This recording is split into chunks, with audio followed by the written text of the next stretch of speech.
പെയ്യുമ്പോൾ നന്നായിട്ട് ചോരുന്നുണ്ട്. അത് ക്ലിയർ ആക്കാൻ പറ്റുന്ന ഒന്നല്ലേ? എനിക്ക് അതിനെപ്പറ്റി ഡീറ്റെയിൽ അറിയത്തില്ലല്ലോ.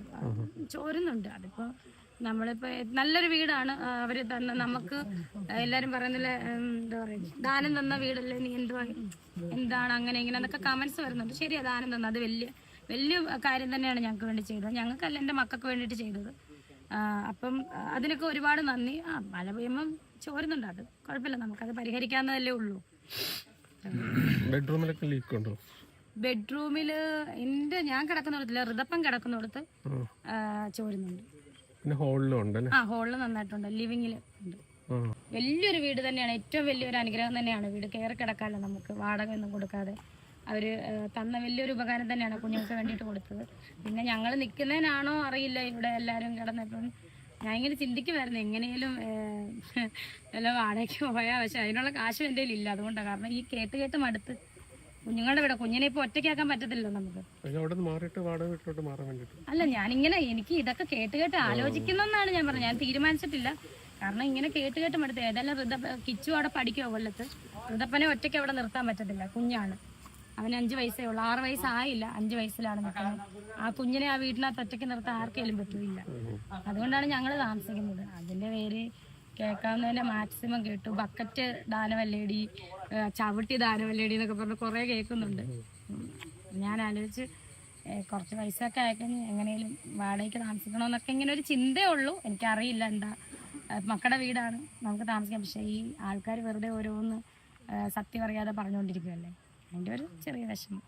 അതായത് നമ്മൾ വളരും തോറും നമ്മളെ ഇങ്ങനെ തളർത്തുക എന്ന് പറയുന്ന അതാണല്ലോ ഇപ്പം നടന്നുകൊണ്ടിരിക്കുന്നത്. ഞാൻ വലിയ ആളായെന്നോ ഒന്നും ഇന്ന് വരെ ഞാൻ പറഞ്ഞിട്ടുമില്ല, പറയത്തുമില്ല.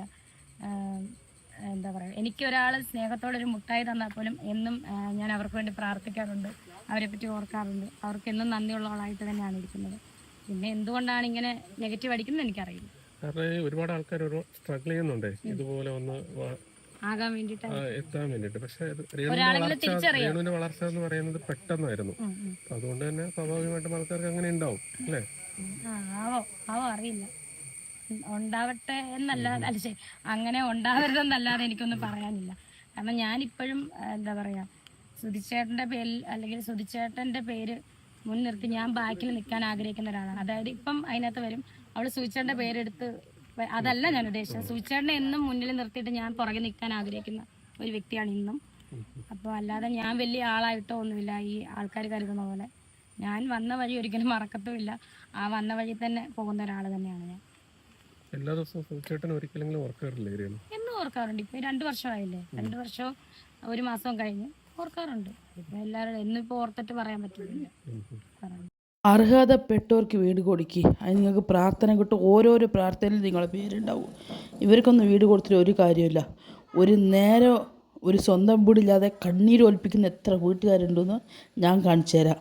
ഇവർ വീടുണ്ടായിട്ടും പറയുന്നത് ഞങ്ങൾക്ക് വാടകയ്ക്ക് പോകണമെന്ന്. വാടകയ്ക്ക് നിന്നവരെ കഷ്ടം അവർക്ക് അറിയും. കെട്ടിയവർക്ക് ഷെയർ ചെയ്ത് കൊടുക്കുക, നിങ്ങൾക്ക് പുണ്യം കിട്ടും. ചോർന്നാലും നമ്മൾ റെഡിയാക്കും. ഒരു വീടുണ്ടായാൽ മതി.